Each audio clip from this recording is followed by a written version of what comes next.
Parpol peserta pemilu 2024 akan memperebutkan 580 kursi di DPR dari 84 dapil di Indonesia.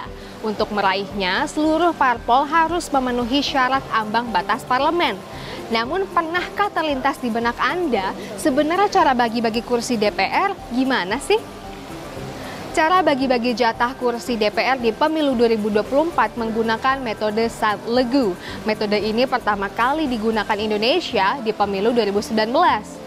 Metode Saint-Legu awalnya diperkenalkan tahun 1910 oleh matematikawan asal Perancis yang bernama André Saint-Legu. Nah, bagaimana cara hitungnya? Suara sah setiap partai politik akan dibagi dengan bilangan pembagi ganjil, yakni bilangan 1, dan diikuti secara berurutan dengan bilangan ganjil 3, 5, 7, dan seterusnya. Aturan ini pun tertuang dalam Undang-Undang Nomor 7 Tahun 2017, Pasal 415 Ayat 2. Agar lebih bisa dimengerti, mari kita lihat contoh penghitungan pembagian kursi DPR. Penghitungan pembagian kursi DPR dilakukan sesuai dengan daerah pemilihan atau dapil. Anggap saja di dapil Jakarta 1 ada 5 partai yang lolos ambang batas parlemen.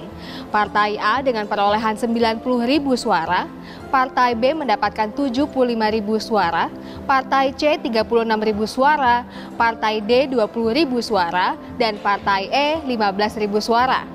Jika jatah kursi di dapil Jakarta 1 adalah 5 kursi, maka penghitungan akan dilakukan sebanyak 5 kali untuk menentukan pemenang setiap kursinya.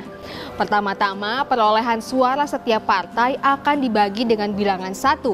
Hasil terbanyak dari penghitungan ini adalah Partai A, maka Partai A memenangkan kursi pertama. Selanjutnya, untuk menentukan pemenang kursi kedua, Partai A yang sudah memenangkan kursi pertama akan dibagi dengan bilangan ganjil selanjutnya, yaitu angka 3. Hal ini untuk mengurangi kemungkinan Partai A mendapatkan kursi berikutnya. Nah, sedangkan untuk keempat partai lainnya masih dibagi dengan angka 1. Jika dilihat dari hasilnya, Partai B memperoleh hasil terbanyak. Kursi kedua pun dimenangkan oleh Partai B.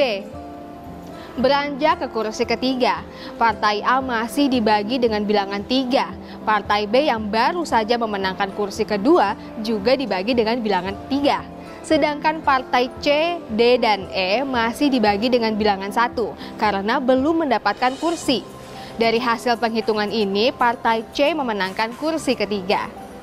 Untuk menentukan kursi keempat, Partai A, B, dan C akan dibagi dengan bilangan 3. Partai D dan E tetap dibagi dengan bilangan 1. Jika dilihat dari hasilnya, Partai A kembali memperoleh hasil terbanyak, maka kursi keempat dimenangkan oleh Partai A. Terakhir, kursi kelima.